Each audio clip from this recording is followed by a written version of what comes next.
Tesla, which has $1.5 billion worth of Bitcoin, will not be selling that Bitcoin. Well, that tweet was enough to put Bitcoin up from 31, 32,000 to its current price of 37,000. Dave Portnoy is with us right now. Dave, it's great to see you. Good to have you on the show, especially today. Are you doing... look, I think Musk is manipulating the market, and I think you're doing exactly the same thing. What do you say? I wish I could do it to the degree that Elon does it. The difference between Elon and you can't put us in the same breath. He's a monster. Is he goes back and forth. I don't do that. Like, I wish I had his power. There's no doubt he's manipulating it, and I wish I could to the degree he does. But the thing that I think is frustrating for a lot of people is 1 second Elon will say Bitcoin's great. The next he'll say it's bad for the environment. The next he'll say he's saving it. Then he says he loves Doge. Then Doge is good for the environment. Tesla's overrated. So if you're following a guy who's going up and down, that would be what's frustrating. With me, I'm always saying it's going up, Stuart. But it brings the whole market, it brings all cryptos into disrepute if their value, their price, depends entirely on what a celebrity says 10 seconds ago. I mean, there's a generational thing going on here. Older investors want to see some value, they want to see some profit. But younger investors, they seem to be just looking for the next headline from a celebrity.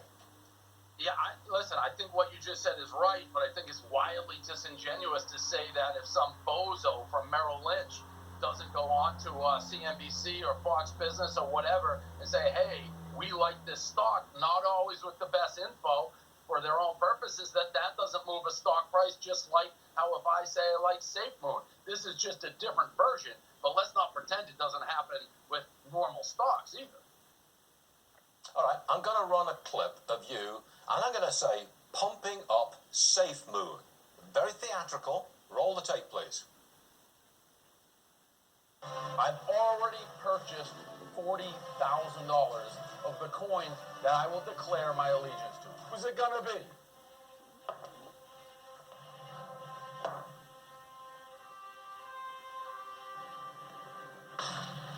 The answer is Safemoon. Safemoon is now in the Dave Portnoy business. To the moon, safely we go. All right, Dave, that is pumping up a stock, pumping up a crypto. If this market, if the crypto market were regulated, you wouldn't be allowed to do that.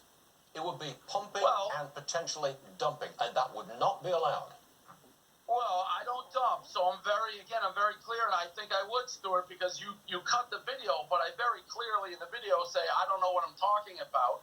I just want to get involved in one. It could be a scam. I don't think it is. Invest with your own money. I'm pretty sure you can do that. I don't do it to then pump it and get rid of it, and I have a long, history of that. You can't do that. That would be illegal, but I don't do that. I hold everything that I say I'm doing. So you're going to hold Safemoon forever?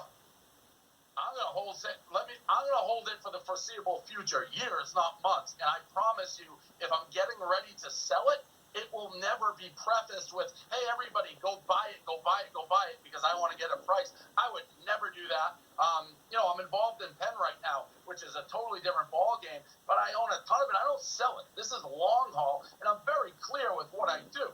Now, where it gets weird is an Elon Musk who is flip-flopping week to week. Like, how did he not know that the environment was bad for Bitcoin when he was pumping it a couple months ago? He seems like a smart guy. He should know that. But I don't make claims like that. I just said I flipped the coin and wanted to get it. I did a bit of research.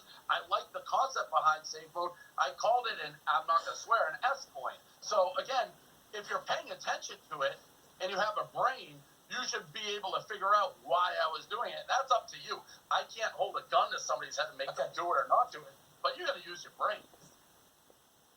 I'll try. So bring me up to speed on Safemoon. When you recommended it, how much was it worth? And what's it worth now? I'm so bad at math. It had a lot of zeros in front of it. I own like 4 gazillion of these coins, and it only cost me 40 grand. It was down 25% when I did that. And then it went up to 10%. Now it's down 30. It's all over the map, Stuart. It's a wild ride. But the good thing with Safemoon, assuming we're not getting scammed, which I don't think we are, is every time somebody gets lettuce hands, paper towel hands, and gets out, I get more of their coins. I love it. So, the Safemoon Army, I think we're strong. We're holding on. And in a couple of years, hopefully I'm worth $1 gazillion, and we can all go cruise around on yachts and have Safemoon parties. There's no such thing as bad publicity, is there?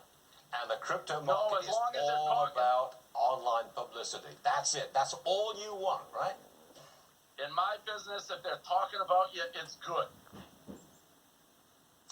Okay. Not the same in my business, but that's another story entirely. Portnoy, we do think you're all right. We're intrigued by you. We really are. And I want you to come back on again because the ratings go up, and that's a great thing. Portnoy, come We're back all soon. playing the same game, Stuart. We're all playing the same game. Not quite. At my age, I'm not playing the crypto game, baby. Not at all. Hey, Portnoy, come back and see us soon, please. Thanks for being with us today. All right, We do appreciate it, sir. Good. Stop that. Now I'm going to segue to the trivia question. That's an apt segue, isn't it? Which country won the first ever Soccer World Cup in 1930?